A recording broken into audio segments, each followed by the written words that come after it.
श्रेष्ठत्वाला मनपूर्वक प्रणाम, सॅल्यूट. मित्रांनो, या शीर्षकाने आजचा हा व्हिडिओ बनवावासा वाटला मला. अगदी प्रकर्षाने आतून. त्याचं कारणही असंच घडलं की नुकतंच मी माझं एक हिंदी कवितांचं पुस्तक प्रकाशित केलं with global marketing through Amazon. आजकाल तो ट्रेंड आहे, कारण बाजारामध्ये तुम्ही कोणताही पब्लिशर गाठा, लेखक हा खांद्यावरती रिकामी शबनम आणि कवितांची भेंडोळे घेऊन फिरणारा एक दरिद्री नारायणच राहतो. पण पब्लिशर आणि मार्केटिंग करणाऱ्या एजन्सीज या लेखकाच्या, या कवीच्या कल्पनांवरती त्यांचे मात्र इमल्यावर इमले होतात. ही आपल्या समाजातली वस्तुस्थिती आहे. आणि आज धकाधकीच्या जीवनामध्ये प्रत्येकाला जगण्याची भ्रांतच अशी आहे की कुणीही कुणासाठी जाऊन बाजारात साधी 50 रुपयाची एखादी वस्तू आणत नाही. भले स्वतःसाठी 5-5 हजारचं शॉपिंग करायला प्रत्येकाकडं मुबलक वेळ आहे, पैसा आहे, स्वतःसाठी दानत खूप आहे, पण इतरांसाठी दानत समाजातली खूप कमी लोकांकडं असते. या सगळ्या जगजाहीर गोष्टी आहेत आणि एक कलाकार म्हणून मी गेली 30 वर्ष या गोष्टी अनुभवत या क्षेत्रात चालतोय.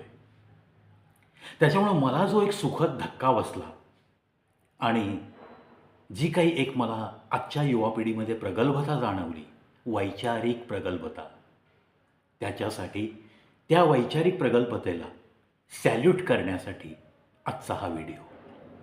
निखिल प्रभाकर जाधव हा माझ्या मित्राचा मुलगा.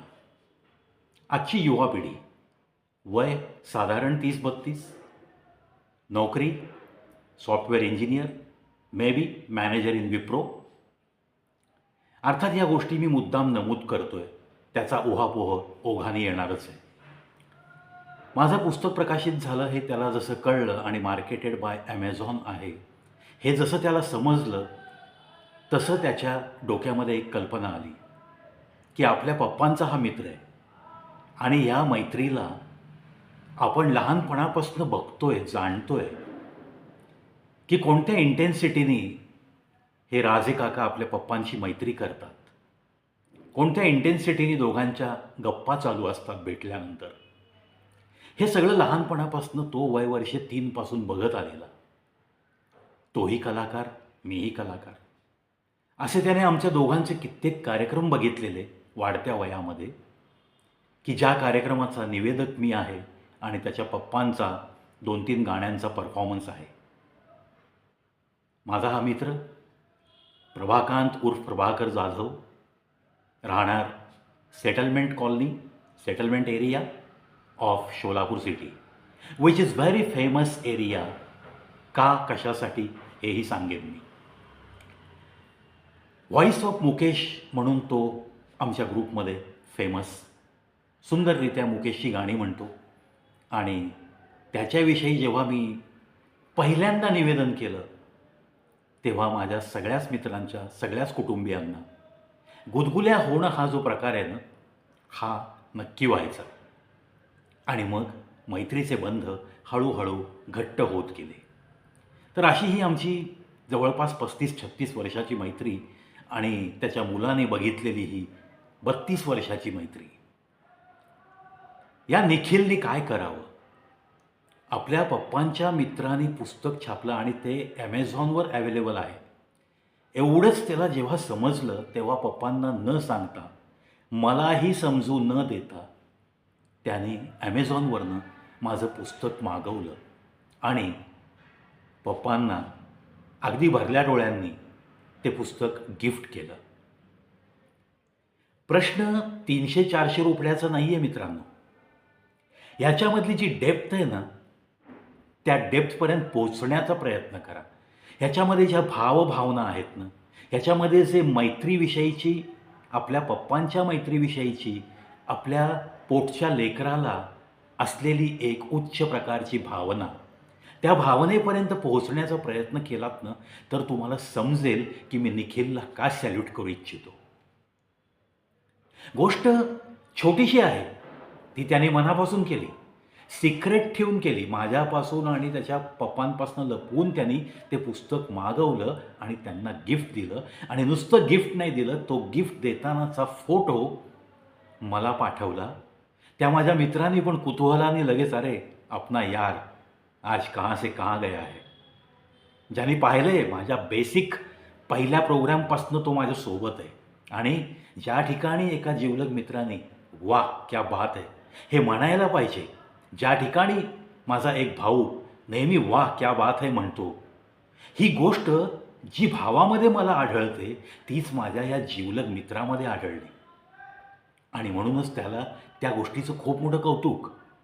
तो लगेच ते पुस्तक वाचायला बसला आणि या निखिलने तो पुस्तक मन लावून वाचतोय ह्याचीसुद्धा एक गुपचूप तस्वीर खेचली मोबाईलमध्ये आणि ती पण मला पाठवली. प्रश्न, माझं पुस्तक मागवलं म्हणून मी त्याचं कौतुक करतो, असा जर काही कोत्या मनाने कोणी विचार करत असाल तर तुम्हा सगळ्यांपुढे सुद्धा हा निखिल श्रेष्ठ ठरला आहे. आता मी त्याला सॅल्यूट करतोच आहे, पण खरोखर अशी जी वैचारिक प्रगल्भता आपल्याला या युवा पिढीमध्ये दिसते ती समाजापर्यंत पोहोचवण्यासाठी आजचा हा व्हिडिओ आहे. खरं मैत्र म्हणजे काय, मैत्री या शब्दांची खोली काय आहे हे सांगण्यासाठी आजचा हा छोटासा प्रसंग, पण तो तुमच्या मनापर्यंत पोहोचवण्यासाठी हा व्हिडिओ. मी आत्ता सांगितलं की settlement colony, settlement area of Solapur इथं राहणारा हा माझा मित्र. आता ह्याला मी माझ्या सगळ्या मित्रांमध्ये सन्मान देतो. हा मी त्याला देत असलेला सन्मान इतर काही माझ्या मित्रांना खटकतो. त्यांना मी एकच उत्तर देतो, माझी वैचारिक प्रगल्भता अशी आहे की जो माणूस स्वतःच्या जातीवरून स्वतःची श्रेष्ठता स्वतःच बोंबलत समाजाला सांगतो, त्यांच्यापेक्षा मला हा माझा मित्र श्रेष्ठ वाटतो. कारण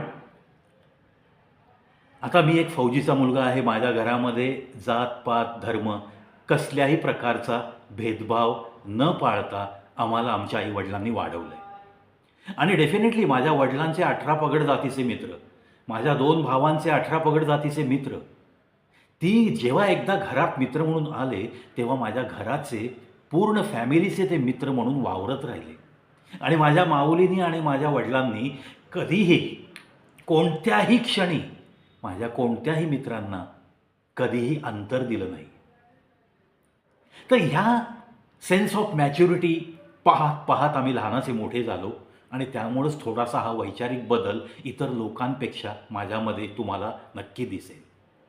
आता हा प्रभाकांत जाधव ज्या एरियात राहतो त्या एरियामध्ये संध्याकाळी फक्त बेवडे लोक, निरुद्योगी लोक, ज्यांच्या जीवनामध्ये अंधारच आहे असं समजणाऱ्या लोकांची ती एकेकाळची वस्ती, सोलापूर शहरातल्या चोर लुटेरोंची वस्ती म्हणून ती प्रसिद्धीस पावलेली वस्ती. आणि अशा लोकॅलिटीमध्ये राहून, अशा कम्युनिटीमध्ये जन्माला येऊन अशी वैचारिक प्रगल्भता आणि संपूर्ण निर्व्यसनी राहून या माझ्या मित्राने स्वतःचा संसार उभा केला. आणि आज त्याचा हाच मुलगा Nikhil, he is a reputed software engineer in Wipro private limited. Wipro company ही मोठी कंपनी आहे, त्या कंपनीचा हा एक नामवर सॉफ्टवेअर इंजिनियर आहे. हे सुद्धा मला खूप अभिमानाने सांगावंसं वाटतं. म्हणजेच मित्रांनो, जी लोक फक्त जातीवरनं श्रेष्ठता ठरवतात त्या लोकांना ही खूप मोठी चपराक आहे. आज मी कधीच जातपात पाळत नाही, तरी पण सांगायचा मुद्दा हा आहे की कित्येक उच्च जाती, आता माझ्याच जातीत सुद्धा आहेत, CKB समाजामध्ये सुद्धा आमचाच समाज खूप श्रेष्ठ अशी समजणारी खूप माणसं आहेत. आणि तितकीच अगदी वाया गेलेली खूप मुलं आपल्याला आढळून येतात. तीच गत प्रत्येक समाजामध्ये आहे. मग तो ब्राह्मण समाज असो, मग तो लिंगायत समाज असो, किंवा अजून कोणताही समाज असो, जैन असो, मारवाडी असो. मग अशा या पार्श्वभूमीवर समाजामध्ये अशी जी काही घटना घडते की प्रतिकूल परिस्थितीत सुद्धा जर काही मुलं शिकून सवरून मोठी होत असतील आणि त्यांच्या विचारांमध्ये अशी जर प्रगल्भता असेल तर ती नावाजली गेलीच पाहिजे ना. तिथं कौतुकाची थाप पाठीवर पडलीच पाहिजे ना, असं मला तरी वाटतं. आणि म्हणूनच या सगळ्या गोष्टींचा उहापोह. या माझ्या मित्राला बिघडण्यासाठी हजार कारणं होती अवतीभोवती. शेजार पाजार फक्त संध्याकाळी अभ्यासाच्या वेळेस दारू पिलेले आवाज यायचे. कुणी कुणाला काही सांगू शकत नव्हतं. अशा वस्तीमध्ये राहूनसुद्धा डबल ग्रॅज्युएट होऊन व्यवस्थित नोकरी करून संसार करून आपल्या मुलाला सॉफ्टवेअर इंजिनियर बनवून त्यालासुद्धा योग्य मार्ग योग्य दिशा देणं इट्स नॉट ए जोक. म्हणूनच हा प्रभाकर जाधव हा मित्र माझ्यासाठी नक्कीच सॅल्युटेबल आहे. आणि डेफिनेटली निखिल, तू तर वयाने लहान आहेस पण तुझी प्रगल्भता नक्कीच एखाद्या महान सुशिक्षित व्यक्तीलासुद्धा लाजवू शकते, असंच तुझ्या या छोट्याशा ॲक्टवरनं मला तरी वाटतं. मी पुन्हा एकदा निक्षून सांगतो की माझं पुस्तक निखिलनी परचेस केलं म्हणून मी त्याचे गोडवे गातोय असं काही नाही आहे. दुसरं एक मी तुम्हाला याचं उदाहरण देतो की कुटुंबामध्ये कसं एखाद्या मुलाचं वागणं हवं आहे. आपले वडील, त्यांची 61 आहे. आता माझ्या या प्रभाकर जाधवचे नातेवाईक आणि मित्र असे 15-20 निखिलच्या जवळची माणसं मला सोडून आहेत. त्यापैकी तो कोणालाही सांगू शकला असता की त्याच्या मनात प्लॅनिंग काय. पण त्यांनी फक्त मला एकट्याला निवडलं आणि मला एक फोन केला की राजे काका, पप्पांची 61 मला जोरात करायची, मला तुमची सोबत हवी आहे. असा मी प्लॅन केला डोक्यात. आणि त्या पिरियडमध्ये त्याचे पप्पा म्हणजे माझा मित्र आणि मी अनंत वेळा फोनवर बोलायचो. असं काही नव्हतं की आम्ही काही संपर्कात नव्हतो वगैरे. पण त्यांनी मला सगळ्यांमधनं मलाच निवडलं. का तर पप्पांना न सांगता हे अतिशय गुप्त राखून आपल्याला डायरेक्ट पप्पांना स्टेजवर आणायचं आहे आणि मग तो माहोल दाखवायचा आहे. आता असे विचार मुलाच्या मनात येणं, वडिलांच्याबद्दल त्यांची 61 साजरी करावीशी वाटणं, किती सुशिक्षित कुटुंबातल्या मुलांना असं वाटतं हो आजकाल. बरं, वाटलं तरी किती मुलं हे इम्प्लिमेंट करू शकतात हा पण महत्त्वाचा प्रश्न आहे. त्याच्यामुळंच निखिलला पुन्हा पुन्हा सॅल्यूट. तो त्याचा जो काही प्लॅन होता, त्याचं जे काही स्वप्न होतं की आपल्या वडिलांनी जे काही कष्ट केलेत, आपल्याला इतकं BEचं शिक्षण दिलं, BE नंतरसुद्धा माझ्या शिक्षणासाठी वडिलांनी पैसा देण्यास कधी काचकूच केली नाही. भरपूर शिक, वेल सेटल हो, मी आहे तुझ्या मागं, असं प्रत्येक वेळेस ते सांगत राहिले. आणि शिकलास तरच तू काहीतरी बनू शकतोस, तरच आयुष्यात तुला सन्मान मिळू शकतो, समाजामध्ये काहीतरी स्थान तू कमवू शकतो. अशा संस्कारात त्यांनी या मुलाला वाढवलं आणि मग हे संस्कार तो विसरला नाही. मग त्याची परतपावती कशी द्यायची आपल्या वडिलांना, म्हणून त्यांनी अतिशय बहारदाररित्या वडिलांची 61 साजरी केली. मी अक्षरशः सांगतो तुम्हाला मित्रांनो, माझ्या या पूर्ण आयुष्यात as a artist, as a human being मी अनेक अशा कार्यक्रमाचं निवेदन पण केलेलं आहे. पण अशा पद्धतीने एक मुलगा आपल्या वडिलांसाठी झटतो ही माझ्या जीवनात मी पाहिलेली एकमेव गोष्ट आहे. माझ्या सर्कलमध्ये, जगामध्ये अनेक ठिकाणी घडत असेल असं, पण इतक्या प्रतिकूल परिस्थितीत ब्रॉटअप केलेला मुलगा इतक्या प्रगल्भतेने वागू शकतो हे मला अतिशय कौतुकास्पद वाटतं. म्हणून पुन्हा पुन्हा निखिलला सॅल्यूट आणि पुन्हा पुन्हा माझ्या या मित्रालासुद्धा अतिशय प्रतिकूल परिस्थितीतनं जाऊनसुद्धा आज तो एका चांगल्या बंगल्यात राहतो आहे. आज मुलाकडं 4 चाकी आहे, अगदी चांगल्या कंपनीची आहे. आज मुलगा पाय जमिनीवर ठेवून वागतो आहे. कितीही त्याच्याकडं 25-30 लाखाचं पॅकेज असेल, काय असेल मला माहीत नाही, पण त्याचे पाय असे जमिनीवर आहेत जणू काही त्याचं उत्पन्न महिन्याला 5,000 रुपयेच आहे. मग अशा पद्धतीने जीवन जगणाऱ्या माणसांना सॅल्यूट नाही करायचा तर काय, मनामध्ये फक्त जातीनुसार श्रेष्ठत्व जपणाऱ्या माणसांना सॅल्यूट करत बसू? बिलकुल नाही. I don't like that. माणूस हा त्याच्या जाती धर्माने कधीही श्रेष्ठत्व प्राप्त करू शकत नाही. माणसाला श्रेष्ठत्व मिळतं हे त्याच्या वैचारिक पातळीवर मिळतं. या गोष्टीवर माझा तरी विश्वास आहे. आणि त्यातून मग घरामध्ये सुसंस्कार असूनसुद्धा जर बिघडणारी मुलं मी जेव्हा बघतो तेव्हा तर माझं मन खूप हेलावून जातं, खूप हेलावून जातं. आजही माझ्या बघण्यामध्ये अशी उदाहरणं आहेत. आजही माझ्या ग्रुपमध्ये अशी उदाहरणं आहेत, की ज्यांच्या घरामध्ये अतिशय खूप सुंदर वातावरण, देवाधर्माचं वातावरण, कुठलीही व्यसनाधीनता नाही, आजूबाजूला सुंदर वातावरण आणि तरीही मुलं सेटल नाही आहेत. या निखिलच्याच वयाची आहेत, तरीही सेटल नाही आहेत आणि तरीही घरामध्ये अर्वाच्य शिवीगाळ ऐकू येते. तरीही बापाच्या अंगावर धावून जाणारी मुलंसुद्धा मी बघितली, जी जातीने फार श्रेष्ठ समजतात आपल्याला. ही सामाजिक विषमता दिसतीये आणि त्याच्यामुळंच या व्हिडिओला जरा महत्त्व एकमेकांमध्ये नक्की शेअर करा. या निखिलच्या त्या एका वैचारिक पातळीचा, त्याच्या प्रगल्भतेचा सन्मान म्हणून हा व्हिडिओ शेअर होणं गरजेचं आहे.